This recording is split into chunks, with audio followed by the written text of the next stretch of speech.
how can we know which card upgrades have the most impact? This video tried to analyze the data to find out, but had a few too many issues for my liking. So I reached out to the creator and we worked together to clean it up. And, oh, it was me. That's right, today we're going to be scrutinizing my old work. It's going to be awesome. The original video focused on the win rate difference between the base and upgraded versions of the cards. However, it had two main issues. It had a noisy dataset, and it had cards with boosted win rates. I'll tackle the noisy data first, as that's the easiest to understand. The original dataset had multiplayer runs, it had All Ascensions, had no version filtering, no mode filtering, and even had things like the daily runs mixed in. The noise this introduces to the dataset can skew any findings using the dataset. No version filtering alone will cause issues with any card that has significant balance changes across the life of the game. So we've got to fix this up. It's actually a pretty simple solution, really. We just take out the stuff we don't care about. We can take out all the multiplayer runs and all the non-standard runs. We can also set a specific game version to avoid balance change issues.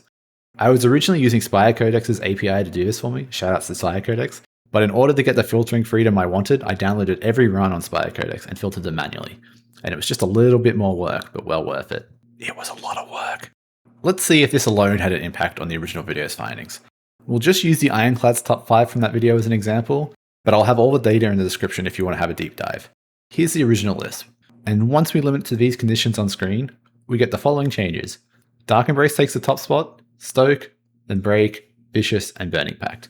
And the items that were missing from the original are Pyre and Cruelty. This is already pretty notable changes. All of these cards were in the top 15 originally, so top 5 wasn't too incorrect, but it's nice to know this cleaning up has already been worth it.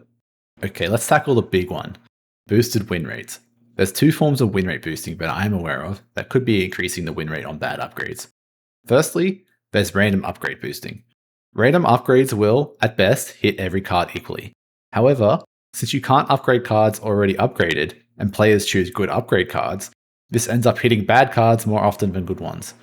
I want to say intuitively that this isn't a huge effect, but let's remove it anyway. Let's only consider cards that a player has chosen to upgrade, and ignore the ones from random upgrade sources. Finally, here's what I think will be the main win rate boosting effect. It's something I'm calling the win harder effect. The win harder effect is something you've likely experienced yourself just from playing the game. Imagine you have a deck that's already looking like it can win. You keep climbing the spire and you hit a rest site at full HP. You pick Smith, but you see you've only got strikes left to upgrade, so you give your strike an upgrade just because you can. This effect, in theory, could boost the win rate of a terrible card upgrade due to only being upgraded in extremely winning runs. Now this effect is a little trickier to fix. It's not immediately clear what the best metric to use here is. We want to know about cards that only get upgraded when a run is winning so hard that it has surplus upgrades. So why don't we measure how many upgrade choices it takes for a card being added to being upgraded in a run? And I decided to call this metric upgrade priority. Cards that only get upgraded from surplus upgrades should have a much higher upgrade priority than other cards. A lower upgrade priority is good here. It shows cards that players really want to upgrade. Cards that don't get upgraded in a run still contribute to this metric, which makes it a pretty nice metric. I figured out what the estimated number of upgrade chances a player needs before this card is upgraded 90% of the time. For context, the average amount of player-chosen upgrades per winning run is 5 to 6, so I went with anything over 7+ for upgrade priority as a potential win harder affected card.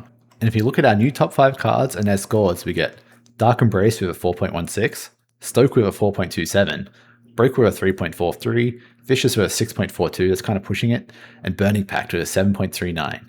Aha! We have our first win harder candidate being picked up by the metric. So if we exclude anything with a 7+ upgrade priority, Pyre actually comes back into this top 5 with a score of 2.95.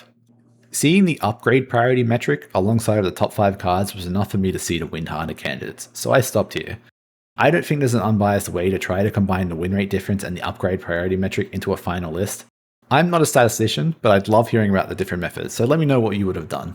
Anyway, we've cleaned up the noisy data and found a way to check for the win effect boost. I think we can call it a day. This video is long enough. I'll finish out the video with my new and improved top 5 upgrades list for each character, but you can find all the data I've used in the description. Okay, bye bye!